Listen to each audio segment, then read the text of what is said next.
The Connection podcast, hosted by Yuma County Anti-Drug Coalition and Yuma County Mental Health Coalition, is a community-focused podcast dedicated to informing, educating, and empowering listeners on drug prevention, mental health awareness, and strengthening partnerships for a healthier future.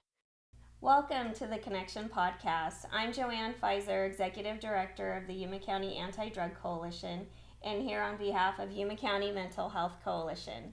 I am so excited to have my guests today. We have Shelly Mellon. I'm the chair of the Yuma County Anti-Drug Coalition and the Yuma County Mental Health Coalition. Thank you for having us today. Yeah, wonderful. I'm Justin Delatorre. I'm the Chief Patrol Agent here with Yuma Sector's Border Patrol. Wonderful. We're so glad you're here. Thank you for visiting us today on the podcast. Thanks for having us. We're going to just dive right into it. Yes, thank you so much.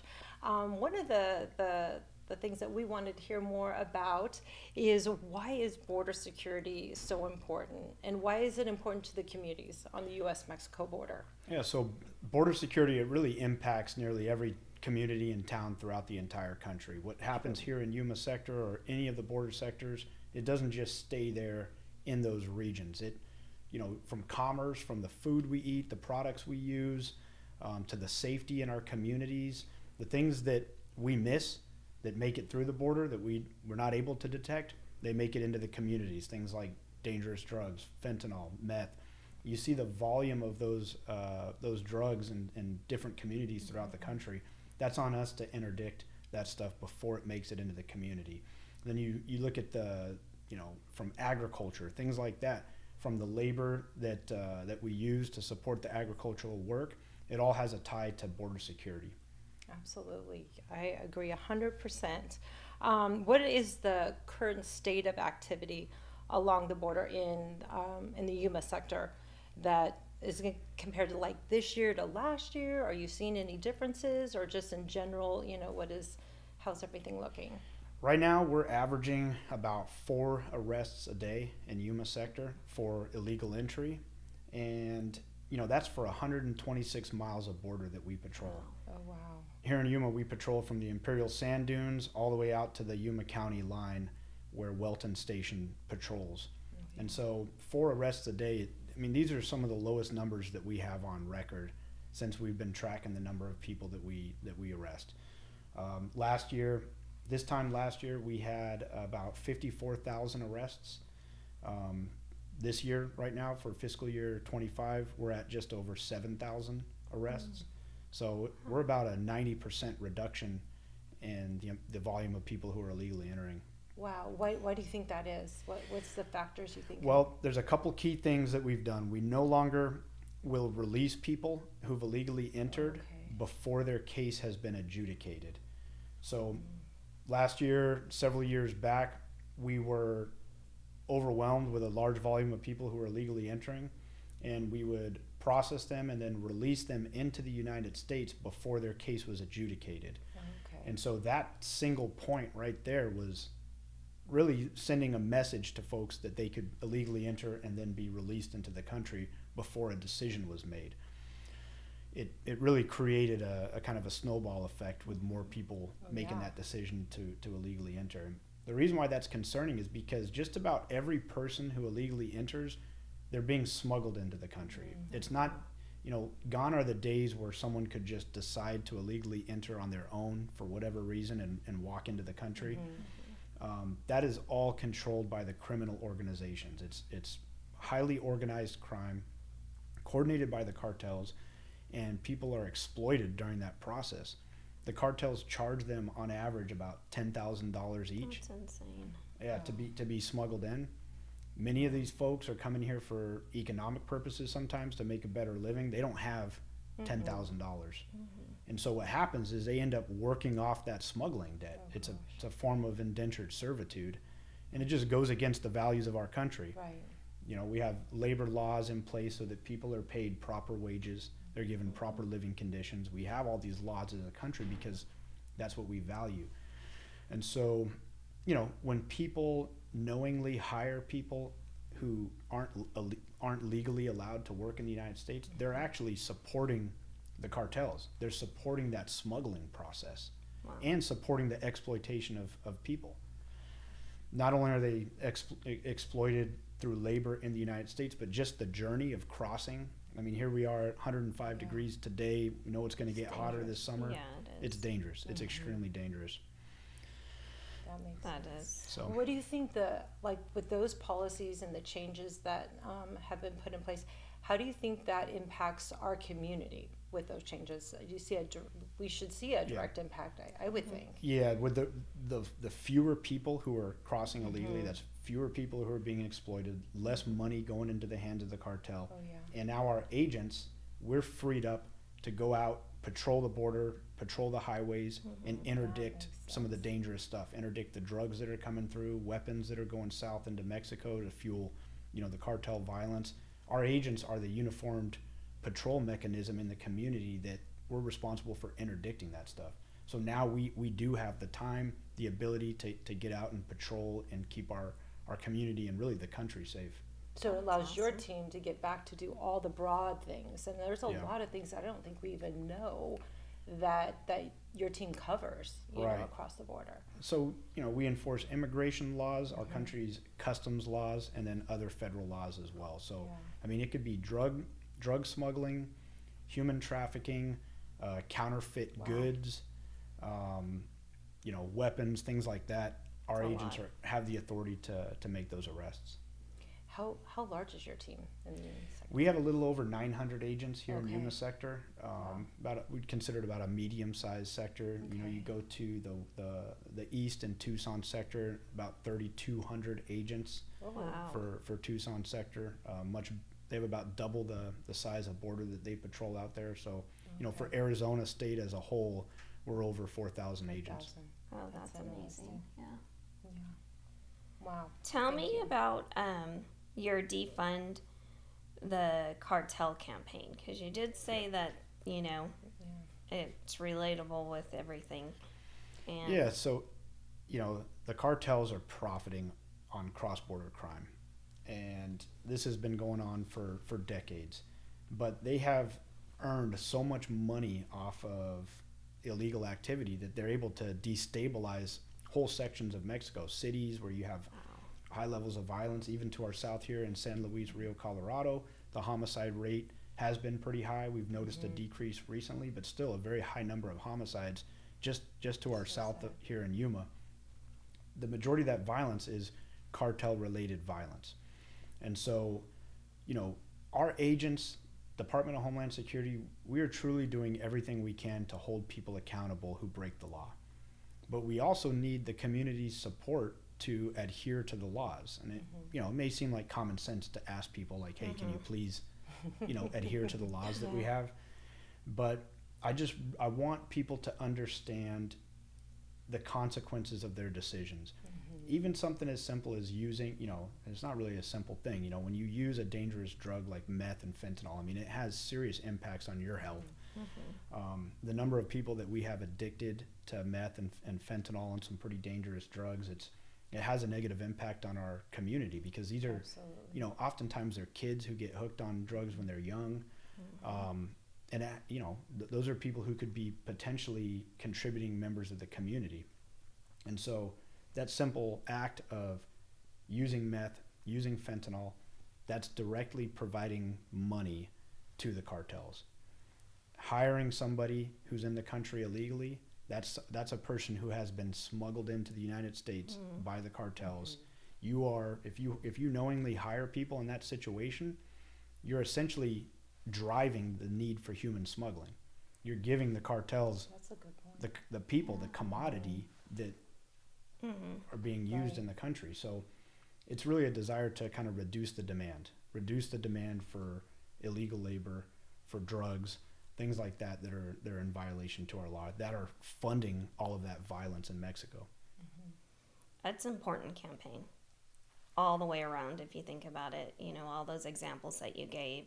And it is, you kind of think, we want our community to be safe and healthy and, but you're asking them to come on board with you to support these efforts. And I think that's really important to have a campaign regarding all of that. It makes Yuma healthier. It makes Yuma thrive, and it protects our agents too. I mean, you guys are there to protect all of the community, you know. I think that one of the things that, you know, we love in Yuma is the support. You know, we appreciate that the Border Patrol is part of our coalitions, and we really appreciate everything that you guys do for us. I appreciate that. I think, you know, talking about it openly talking about these topics, which they can be sometimes difficult topics to talk about, but, you know, when you have members of the community who are addicted to drugs, I think, you know, all of us have a responsibility to try to help them, to try to get them the help that they need. It can't just be government alone. You know, there's some really good nonprofits here in Yuma that do provide those resources to help people with addiction. Yes, and they're around our table, which is amazing. We love that they're part of our coalitions. How do other components of the government support the border security mission? Well, we work really closely with all of our partners, both federal partners, state, local partnership. We have a really good working relationship with the sheriff's department, the police department. Awesome. And so I think everyone recognizes that we want a safe community to live in.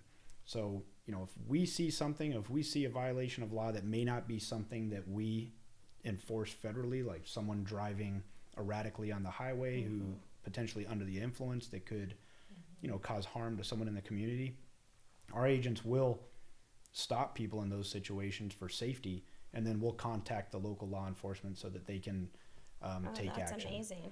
And vice versa. You know, if the just recently last week, San Luis police officers saw a smuggling event happening in progress. They saw it before we did. They alerted us, and we were collectively able to arrest those people who illegally entered and arrest the U.S. citizen smuggler who was waiting to pick them up. Oh, wow. So that kind of partnership, just in everyday aspects of life where we're going about our patrols, if we see something that isn't right, we work together with our partners to keep the community safe. And like the United States Attorney's Office. Yeah, so the ability to hold people accountable really depends on, at the federal level, it depends on the U.S. Attorney's Office. If we arrest someone for violating the law and the U.S. Attorney's Office doesn't prosecute them, they make the decision whether to prosecute or not, then there really isn't a whole lot of accountability. Right now, the U.S. Attorney's Office is prosecuting every single violation of law that we come into contact with. That has not always been the case, and that may not be, you know, common knowledge to folks, but, you know, there's times in my career where, you know, in order to charge someone with human smuggling, they had to be smuggling 12 people or more, right? And so that just allows anybody who's smuggling less than 12 people to not face the consequences. You know, the volume of drugs that somebody is smuggling, you know, at times in my career has been a threshold as to whether or not there would be prosecutions, and that's not the case right now. Any violation of law that we come into contact with, people will be prosecuted for, to include illegal entry. You know, crossing the border illegally, climbing the fence, climbing under the fence, swimming across the river, it's against the law. It's kind of common sense, right? You have a port of entry, that's where you're supposed to enter a country. And it's a misdemeanor, you know, so it's not a major, you know, felony crime, it's a misdemeanor. So people are typically going to do, you know, 30 days, 6 months in jail for that crime. They may be fined up to $5,000. And that's not just for foreign nationals, that's also for a U.S. citizen. If a U.S. citizen illegally enters the country, they will be prosecuted as well. I was just going to add, I think for our community, you know, to know what it takes all that coordination from all those partners that are wanting to work together because they want to protect the citizens. And so I think it's really important, you know, to get that message out, and that's why we're doing this today, for everyone to understand what it takes for you to protect and that coordination that happens across the United States, but also people may not understand what's happening right here in Yuma County. So it's really important. And I think it's important that there is accountability for decisions that people make. It's not, you know, it's not that we want to put people into incarceration or want to fine people. We want people to not break the law, not put themselves in danger, not do things that are going to contribute to the cartels. And so the way that we can do that in law enforcement is to hold people accountable. Mm-hmm. Which we all should. I mean, we teach our children that. So, Right. you know, if you make good choices, or there's accountability for your choices, and why should it be any different? You know, those are that's really important to, you know, to teach that and educate. There is accountability. Yeah, and I think, you know, with the youth, looking at, you know, teenagers who tend to be a little bit more vulnerable to influence of things like this. You know, we try to tell people too, it's like, we're hiring, you know, we're always hiring. We hire at 18 years old. I mean, I've been with the Border Patrol for 25 years. I joined when I was 20 years old. It's provided everything for myself, my family, and it's been a great career. You know, for a teenager who's kind of looking for their way, it's like, hey, you know, kind of keep your nose clean for these few years. You just got to make it to 18 years old, have 1 year of work experience, and then if you're interested, sign up with us and just give it a shot. It's, you know, it's not that you have to make a career out of it, but it's a really good way to kind of get started in life and get a good career going. How do they go about that process of if they're interested? cbp.gov. Okay. There's a hiring portal on there. I think it's like get hired at cbp.gov. Okay. And all the information's there. And of course, you can always reach out to us on our social media, and, you know, we'll put folks in touch with a recruiter. Wonderful. That's wonderful. Thank you. Are there any specific challenges that you would like to share that the Yuma sector faces? You know, I think we talk about the numbers of arrests being down, and it's a really good thing. We're in a very good position right now compared to several years in the past. But we're not waving the flag of success. We do have a lot of work to do to, you know, to decrease the capabilities of the cartel. It's our goal to eliminate organized crime, eliminate those factions. And so there still is a high volume of drugs, counterfeit goods, people who have gotten away from us in you know, months past, years past. And so we still do have a lot of work throughout the country to hold people accountable for breaking the law. We have agents right now deployed to several cities throughout the United States, and they're doing just that. They're working with our DHS partners to hold people accountable who've been smuggled in and gotten away before, or people who are outside of their immigration status, overstayed a visa, things like that, people who are trafficking drugs, counterfeit goods, weapons. We're focused on really enforcing all of those laws. That's awesome. Is there anything else that you would want to share with the community relating to, I know it's a lot, you guys cover so much stuff, but anything in particular that you can think of? Yeah, I mean, so I spent most of my career in San Diego sector. Before I came here, I was in Tucson sector. I've lived in Washington, D.C. or Virginia, in that area there when I worked in our headquarters. And I've been in a number of different places throughout the country. I've only been here in Yuma for a little over 6 months. And I have to say, it's an awesome town. It's a great place to live. It seems like a really safe place to live. And that, to me, is because the members of the community understand the value of working together for a safe community. I would imagine that everyone's goal is to live in a safe community where there's low crime, where you can send your kids to school and not have to worry about them being, introduced to dangerous drugs and things like that. And by and large, it seems like Yuma is that. It's a really nice town, a nice place to live in, and I thank the community for that. Well, welcome. Thank you. I didn't realize you were that new. That's awesome. Well, I part of that work in our community is what you've also shared. It's being intentional and proactive and making sure we're educating, but it takes all of us. You can be a coach, you could be a neighbor. I mean, if everybody has that information and that awareness, I think it's important for a community to understand that and to know that we need one another. We need to be able to work together. So to make our community safe, but to not become complacent, to know that we have to keep doing the work and moving forward. Yeah, and I look at it too. Sometimes it seems like there's, accountability does not mean that we are not compassionate. Mm-hmm. We are That's true. extremely compassionate for, the people that we come across. When we come across people in some pretty bad conditions, and sometimes when they come into our custody, they're getting the best treatment that they've gotten in a while. They're going to get a warm meal, be taken care of in a safe environment until whatever law enforcement decision is made at the outcome of that proceeding. But to not enforce those laws, it only encourages more of that dangerous behavior. Right. I go back to my kids, the same thing. And with accountability, it's not just because I want to be the bad guy and make all these rules. It's because I love you so much and I care and I want to see a better future for you.